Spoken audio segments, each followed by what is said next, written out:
누가복음 4장 1절에서 13절 한 구절씩 교독합니다. 예수께서 성령의 충만함을 입어 요단강에서 돌아오사 광야에서 40일 동안 성령에게 이끌리시며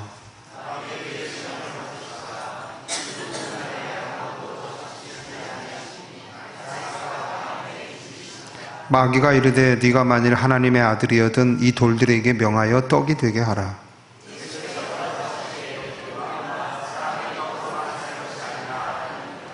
마귀가 또 예수를 이끌고 올라가서 순식간에 천하만국을 보이며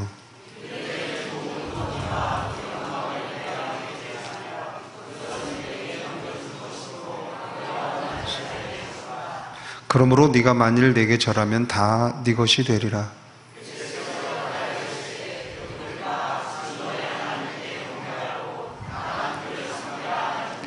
또 이끌고 예루살렘으로 가서 성전 꼭대기에 세우고 이르되 네가 만일 하나님의 아들이여든 여기서 뛰어내리라.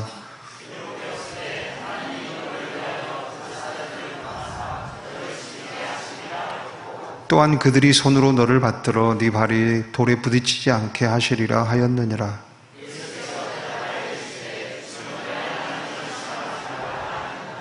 같이 읽습니다. 마귀가 모든 시험을 다한 후에 얼마 동안 떠나니라. 인사하겠습니다. 함께 예배드려서 행복합니다. 주의 사랑으로 축복합니다. 오늘 저는 누가복음 강의 9번째로 필승전 1이라는 제목으로 하나님 말씀을 전하겠습니다. 제가 신앙생활을 하면 할수록 깨닫는 게 뭐냐면은 하나님은 우리에게 은혜를 베풀어 주시는 분이고 우리는 그 은혜를 받아야 살 수 있는 존재고, 그러면 이 은혜를 주시는 분이나 받는 사람 입장에서 둘 사이의 관계가 성공하는데 꼭 필요한 조건은 은혜를 베풀어 주시는 하나님은 사랑의 하나님이시니까 영원히 은혜를 베풀어 주시는 데 있어서는 변치 않으실 거예요. 그러면 우리가 그 은혜를 잘 받아들일 줄 아는 수용성을 가져야 합니다. 이게 문제입니다. 여기에 성공해야 신앙생활은 성공할 수 있습니다. 하나님이 주시는 것을 의심하지 않고 그대로 수용하는 겁니다. 특별히 우리의 삶의 모델로 우리에게 주신 예수 그리스도의 삶을 그대로 받아들이고 그 예수님의 삶을 가지고 내 삶을 하나하나 비교해 보면서 예수님의 삶이 내 삶의 모델이 되도록 수용해야 합니다. 그리고 그 삶을 가지고 내 삶을 하나하나 바로 잡아가야 합니다. 시험에 대한 부분도 역시 마찬가지예요. 예수 믿는 사람들 중에도 보면은 가난과 굶주림의 문제를 해결하지 못하고 무척 힘들게 살아가는 분들이 있습니다. 또 그렇게 노력해도 세상에서 성공 한번 못해가지고 가진 힘이 없다고, 능력이 없다고 한탄하는 분들도 있습니다. 언제나 외롭고 고독하게 산 꼭대기에 혼자 서 있는 것 같은 그런 고독감으로 살아가는 분들도 있더라고요. 그런 삶의 어떤 어두운 경험들 속에서 나는 예수님의 삶을 어떻게 적용하고 내 삶을 어떻게 은혜로 해석해 낼 건가. 자, 오늘 본문에 보면은 하늘이 열리고 성령이 비둘기같이 임하시고 하늘에서 음성이 들려오기를 너는 내 사랑하는 아들이요 내 기뻐하는 자라. 공적 공증을 하나님이 직접 해주시잖아요. 이런 영광스럽고 감격스러운 일이 또 어디 있겠습니까? 이 세 가지 중에 한 가지 사건만 경험해도 아마 우리는 늘 환희 속에 살아갈 겁니다. 근데 이 세 가지 일을 한꺼번에 겪으셔요, 예수님이. 그리고 성령 아마 예수님의 일생 중에 이때가 제일 성령 충만하셨을 때 같아요. 충만해가지고 40일을 그 충만한 은혜로 걸어가는데, 우리는 그러면 예수님이 그렇게 성령 충만하시고 은혜가 넘치시면은 그 다음에는 꽃길이 열리겠지 하고 생각하는데 보니까 전혀 다른 방향으로 주님이 걸어가시잖아요. 광야로 가시고요. 40일을 거기서 줄이시고요. 그 다음에 마귀에게도 시험을 받으시고요. 주님의 이 삶의 방향과 삶의 모습을 통해 우리는 새로운 신앙의 양태 하나를 발견합니다. 그것은 성령 충만해도 가난하게 살 수 있다는 거예요. 성령 충만해도 굶주리며 살 수 있다는 거예요. 성령 충만해서 성령의 인도를 받아도 무능할 수 있다는 거예요. 무명으로 평생을 살아갈 수도 있다는 거예요. 성령 충만하고 성령의 인도를 받아도 산 꼭대기에 혼자 서는 그러한 상황에 직면할 수 있다는 거예요. 그거는 성령 충만하지 못해서 믿음이 없어서 마귀에게 속아서 그렇게 된 것이 아니라 인생을 살아가면서 다 겪는 일이라는 것입니다. 그러면 왜 하나님은 하나님의 자녀들에게 왜 그런 경험을 경험하도록 허락하시는가? 따라합시다. 하나님의 미션을 위해서다. 예수님에게 있어서 그 미션은 인류를 구원할 자격을 갖추는 것이었죠. 마귀의 종의 자리에 있는 인류를 그 마귀에게서 구원하려면은 똑같은 사람이어야 하거든요. 그래서 예수님은 당신도 똑같은 사람이라는 것을 입증하기 위해서 마귀의 종의 자리에 서신 겁니다. 시험을 받으신 겁니다. 즉 인류를 구원할 자격을 갖추기 위해 그 경험을 받아들이신 거죠. 우리에게도 각자의 믿음에 따라 정해져 있는 하나님의 미션이 있습니다. 믿습니까? 그 미션을 위해 하나님에 의하여 우리가 굶주려야 할 때, 하나님에 의하여 무명의 시절을 지내야 할 때, 하나님에 의하여 고독하고 외로운 그런 시간을 보내야 할 때, 그 상황을 그저 안 좋은 것으로, 부정적인 것으로 취급할 것이 아니라 그 속에서 완수해야 할 미션을 찾고 그것을 어떻게 하면 믿음으로 감사함으로 감당할 것인가를 고민하고 그것을 감당할 수 있는 힘을 길러야 합니다. 하나님이 허락하신 가운데 어떻게 하면 아슬아슬하게 힘겹게 승리할 것이 아니라 완전하게 승리하고 넉넉하게 승리할 것인가? 그 필승전 방법 3가지 중에 오늘은 첫 번째 방법을 소개하고자 합니다. 다 같이 읽어봅시다. 시작. 굶주림 속에서 말씀의 은혜를 경험한다면 그것이 필승전의 비법이다. 인사합시다. 말씀의 은혜를 경험하셔야 합니다. 말씀의 은혜로 살아야 합니다. 2절부터 4절까지 함께 읽어봅시다. 마귀에게 시험을 받으시더라. 이 모든 날에 아무것도 잡수시지 아니하시니 날수가 다함에 줄이신지라. 마귀가 이르되 네가 만일 하나님의 아들이여든 이 돌들에게 명하여 떡이 되게 하라. 예수께서 대답하시되 기록된 바 사람이 떡으로만 살 것이 아니라 하였느니라. 지천에 깔려 있는 게 돌들이에요.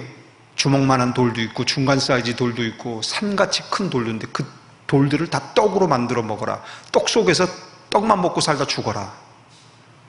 너 지금 배부름을 구하지 않느냐? 먹고 싶고 그 니즈가 강하게 작동하고 있지 않느냐? 그러니 이 수많은 돌들을 다 떡으로 만들어 먹어라. 원 없이 먹고 즐기며 살아라. 이러한 마귀에게 예수님이 하신 말씀은 이겁니다. 제가 좀 이렇게 해석을 해봤어요. 주님이 마귀에게 대답하신 게 이런 겁니다. 내가 이 떡 먹으려고 40일 동안 내 위장을 비운 게 아니야. 내가 이 떡을 맛있게 먹으려고 40일간 위장을 비운 게 아니야. 내가 비록 40일을 줄였지만 그 기간 동안 육신적인 굶주림을 잊게 해줄 만큼 나를 배부르게 해준 다른 양식이 있었다. 내가 40일을 금식해서 내 육신은 지금 줄여 있지만 그러나 나는 그 줄임 때문에 내 이 현실을 슬프게 여기지 않는다.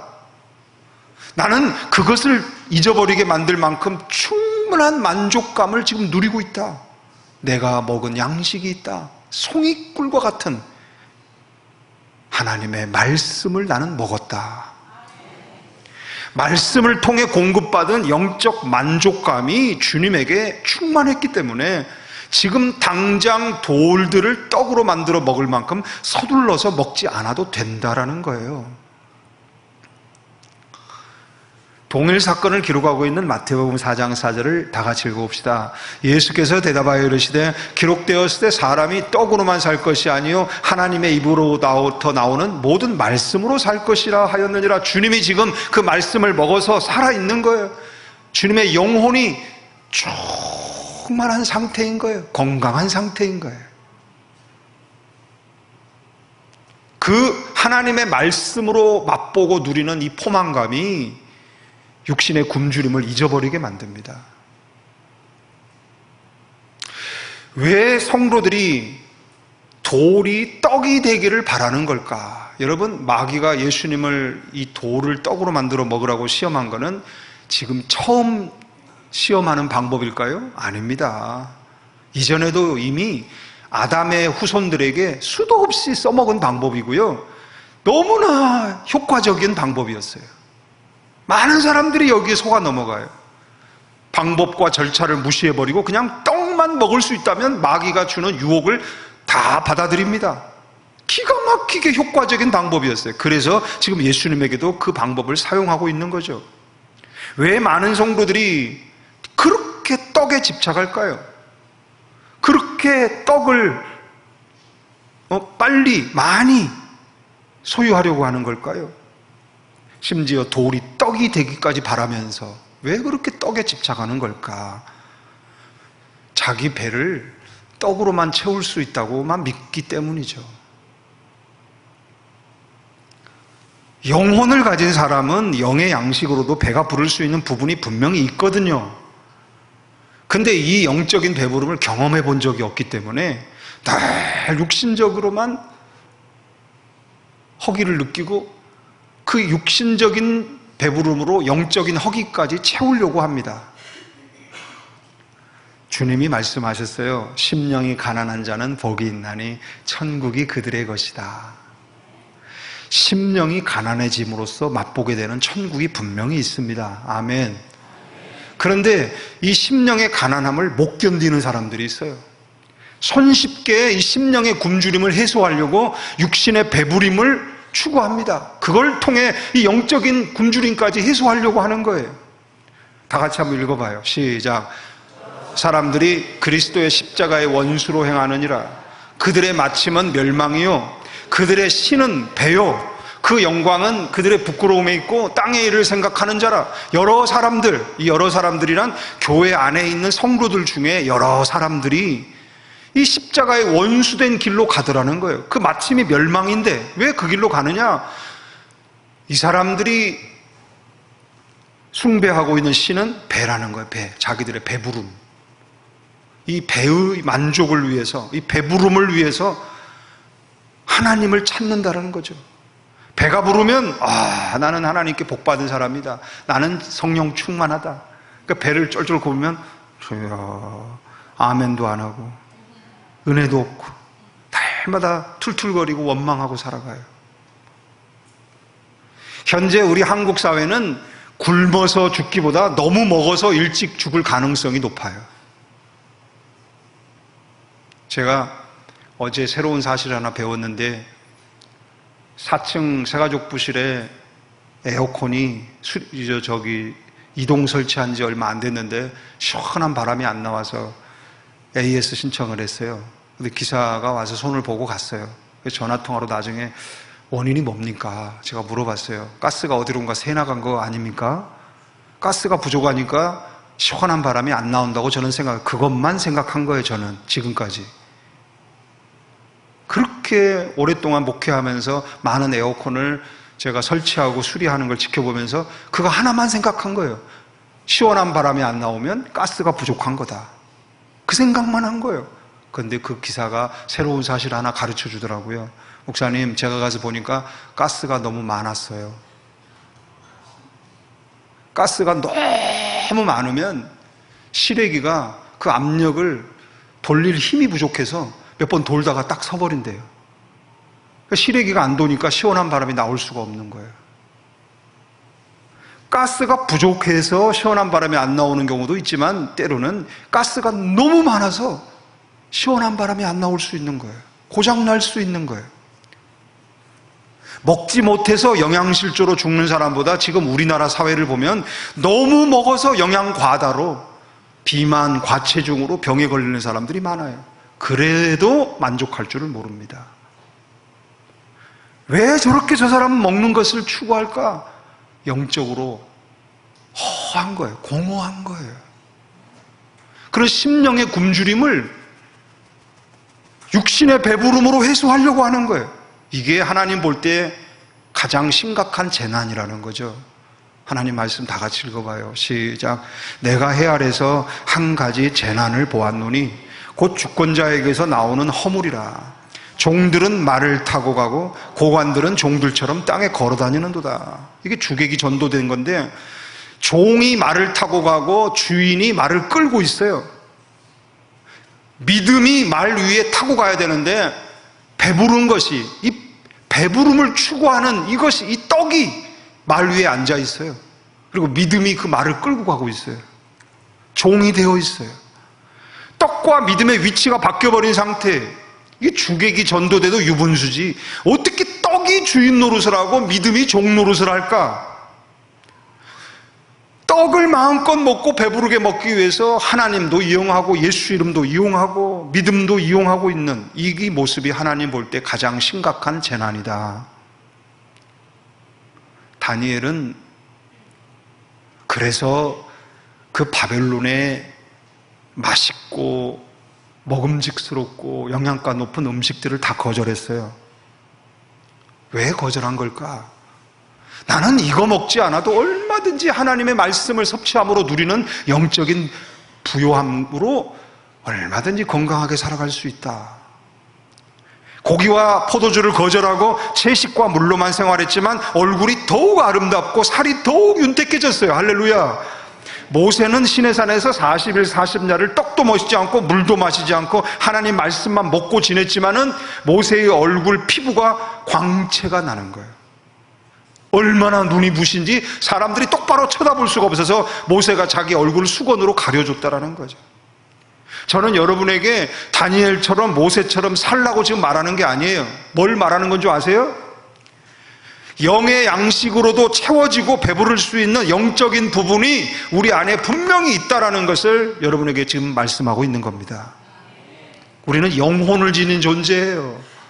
영적으로도 배부를 수 있는 그 믿음을 가지고 살아갈 수 있는 사람들이거든요. 그런데 자신의 육신의 배만을 섬기며 배만 채우려고 하는 성도들에게 하나님은 그런 성도를 어떻게 천국에 가서 영원히 살게 할까 고민이 되시는 거예요. 천국에 가면 일하는 것도 없고 먹는 것도 없는데 거기서 영원한 하나님과 함께하는 기쁨만 누리며 천국에서 영원히 찬양을 해야 되는데 이 성도가 거기 가서 어떻게 적응을 할까 싶어서 하나님은 미리 연습을 시키는 거예요. 광야로 보내서 굶주리게 하는 거예요. 그래서 사람이 떡으로만 사는 존재가 아니라 하나님의 입에서 나오는 말씀으로도 살 수 있는 존재라는 것을, 영의 양식의 소중함을 깨닫게 하시고 영의 양식을 먹어서 그 맛을, 그 즐거움을, 그 송이꿀같이 단 그 말씀의 그 즐거움을 맛보고 경험하게 하시고 그 영적인 영양가를 가지고서도 얼마든지 인생을 건강하게 살아갈 수 있음을 경험하게 하시는 거죠. 이 말씀의 꿀을 맛본 사람은요 절대 세상에서 서두르지 않아요. 돌이 떡이 되기를 바라는 일, 그런 거 꿈꾸지도 않고 시도하지도 않아요. 정상적인 방법과 절차를 다 무시해버리는 거 아니에요. 그렇죠? 이것저것 난 따지지 않아. 무조건 그냥 떡만 있으면 돼. 그 심보 아니에요. 근데 그런 마귀의 유혹이 왔을 때 전혀 흔들리지 않아요. 왜? 나에게는 여유가 있어요. 내 안의 영혼은 건강한 거예요. 보통 목사님들이 하는 말이 있어요. 목사님들이 모이면 하는 말이, 교회는 세 종류 교회가 있다고 그래요. 지하교회, 지상교회, 상가교회, 그 다음에 그 위에 내 건물 교회. 그래서 목사님들은 기도할 때마다 항상 자기들의 어떤 그런 교회가 성장하기를 바라면서 지하에 있는 교회 목사님들은 하나님 우리를 지상으로 올려주십시오 늘 기도합니다. 저도 제 아내랑 지하 중에 상지하 30평 복명동 30평에서 아내랑 시작했기 때문에 저도 그 시절을 겪었고요. 그 경험을 한 사람입니다. 지하교회에 계신 목사님, 사모님들은 다 기도하는 게 하나님 우리를 지상으로 올려주십시오. 작은 상가라도 좋으니 깨끗한 공기를 좀 쉴 수 있도록 하나님 우리를 지상으로 좀 올려주십시오. 다 그 기도하시거든요. 지상에 있는 상가교회 목사님들은 언제나 기도하는 게 하나님 우리도 우리 건물 좀 갖게 해주십시오. 늘 그 기도하는 거예요. 그렇게 잘못된 겁니까? 잘못된 거 아니에요. 올바른 거죠. 소망을 가지고 기도하는 거예요.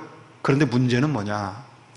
그렇게 되기를 바라는 마음이 너무 지나쳐서 조급해져 가지고 현재의 이 상황이 무조건 다 나쁜 것, 좋지 않은 것, 이건 실패한 것, 부끄러운 것 이렇게만 여겨가지고 무조건 이 상황을 벗어나고자 조급하게 돌을 떡으로 만들어 먹으려고 하는, 그래서 빚이란 빚은 다 끌어모으고 사채빚까지 끌어모아서 무리를 해서 교회를 옮기고 일을 저지릅니다. 하나님 방법이 아닌 자신의 방법으로 돌을 떡으로 만들어 먹는 거죠. 분명히 말합니다. 소망이 잘못된 게 아니죠. 소망이 있는 거, 그래서 기도하는 거, 이건 좋은 거예요. 그러나 현재에 자족할 줄 모르는 거, 지금 현실이 무조건 다 나쁜 것, 잘못된 것이라고 여기는 이 마음이 문제예요. 육신이 좀 굶주리면 어때요? 내 영혼이 배부르면 하나님을 그만큼 더 경험했으니 그것도 간증이고 감사할 일 아니에요? 할렐루야. 그런데 이게 무조건 나쁜 것, 잘못된 것이라고 해서 그 상황을 내 조급한 어떤 내 방법으로 어떻게 바꿔보려고 하는 것. 지하교회가 상가교회만 부러워하고 지하교회들의 그 자신들의 그 모습을 부끄럽게 여긴다면 그게 옳은 겁니까? 그게 옳은 거예요? 또 반대로 내 건물을 가진 목사님, 성도들은 우리들만 하나님께 복을 받고 있다고, 우리들과 하나님이 함께하는 게 분명하다고 하면서 목에 힘을 주고 지하교회에 있는 목사님이나 성도들 보면 무시하고 함부로 대하면 그게 옳은 거예요?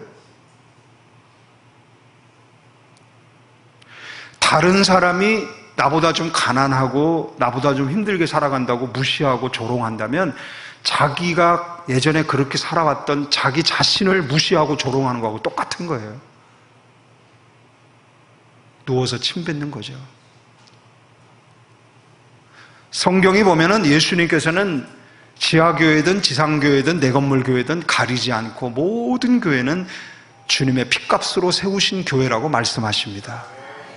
모두 주님의 목숨값으로 세워진 교회고요. 주님이 거기에 함께 하시고요. 하나님의 영광이 거기에 머무시고요. 하나님 말씀이 선포되는, 그건 살아있는 말씀이에요. 믿습니까? 믿습니까? 그 가운데 누릴 은혜가 있고요. 그 가운데 경험할 간증이 있고요. 그곳에서 부를 노래가 있다고요. 왜 이걸 소중함을 못 느끼냐고요. 그 안에서 영적으로 충만한 은혜에 거하면요, 감옥 안에 있어도요, 거기가 천국이에요. 할렐루야.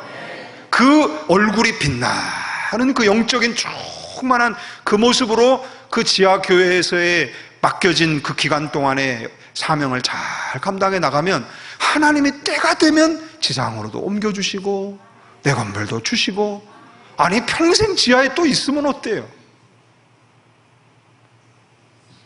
그곳에서 경험할 간증이 있고 부를 노래가 있다면 그것 또한 자랑거리요 자부심 아닙니까? 할렐루야.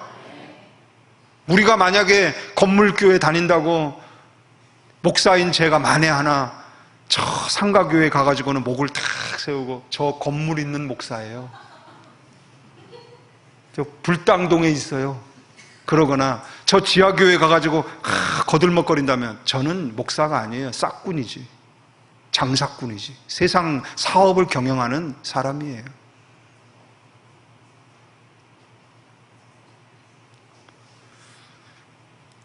지난달 제가 언젠가 칼럼에 소개했던 7교회 그 모임이 평택에 있는 상가교회에서 있었습니다. 그 교회를 찾아가는데 큼지막한 종탑도 하나 없고 뭐 간판 하나도 없어요. 그래서 참 어렵게 찾아서 가보니까 엘리베이터가 없는 오래된 건물 4층에 있는 거예요. 올라가다 보니까 3층에도 교회가 하나 있는데 문을 닫아가지고 폐쇄된 상태로 몇 년 동안 그렇게 방치되어 있는 상태더라고요. 근데 그 3층을 지나 4층으로 올라갔죠. 그 교회는 한 10몇 평 정도 되는 공간 안에 이렇게 칸막이를 만들어가지고 뭐 기도실, 교제실, 식당, 뭐 때로는 사모님이 거기서 취침도 하시고, 그 작은 공간을 어쩜 그렇게 알차게 쓰는지, 제가 우리 박철수 사님하고 한번 꼭 가보고 싶어요. 어쩜 그렇게 알차게 참 활용을 하는지 그 공간을. 근데 이제 하여간 거기 딱 도착을 했는데 저희가 7교회인데 14명의 목사님, 사모님들이 돼야 되는데 사정이 있는 분 몇 분 빠지고 뭐 늦게 오는 분 한 분 있고 해가지고 9명이었거든요. 그래서 9명이 그 교회 문을 딱 열고 들어갔더니 전혀 예상하지 못한 일을 경험하게 됐어요. 양쪽에 성도들이 한 10명 정도가 쭉 서가지고 열렬하게 우리를 환영해 주는 거예요. 막 이러면서 목사님 어서 오세요. 북한에 온 줄 알았어요. 얼마나 열렬하게 환영을 해야 되는지. 그래서 좀 부담도 되고 감사하기도 하고 막 어떻게 반응해야 될지 모르겠더라고요. 그래서 이제 그 의자에 이렇게 다 준비해놨어요. 그래서 의자에 가서 딱 앉아 있는데 그 담임 목사님이 앞에서 마이크를 잡으시더라고요. 그래서 저는 이제 기도 제목을 나누시는 줄 알고 이렇게 들었더니 이제부터 목사님, 사모님 환영회를 시작합니다. 그러면서 준비한 레파토리를 가지고 1시간 동안 연주회를 하는 거예요. 나중에 알고 봤더니 2달을 바로 그 시간을 위해 준비하고 연습하셨다라는 거예요. 거기 계신 10명이 다 출연진인데 순서가 한 7개 정도 되는데 뭐 수금 연주, 바이올린 연주, 영어 특송, 한국어 특송 이건 굉장히 많아요. 근데 이제 수금을 가지고 전원이 다 연주를 난 수금 소리가 그렇게 아름다운지 나 처음 알았어요. 비파와 수금에서 그 수금 말이에요. 그걸 쫙 연주하고 끝나니까 또 바이올린 그분들이 다 일어나가지고 가서 바이올린 들고 와서 또 다 내려놓더니 또 그분들이 영어로 특송하고 가끔은 음이탈도 하고 서로 겸연쩍으니까 얼굴 바라보고 웃기도 하고 막 틀리기도 하고 그랬지만은 그 1시간 내내 그분들이 우리를 환영해주는 그 연주회 속에서 얼마나 저는 감격했고 감동을 받았는지 눈물이 날 정도였어요. 내가 30년 목회하면서 내가 목사로서 이런 대우 언제 받아봤는가 너무 감격했고요.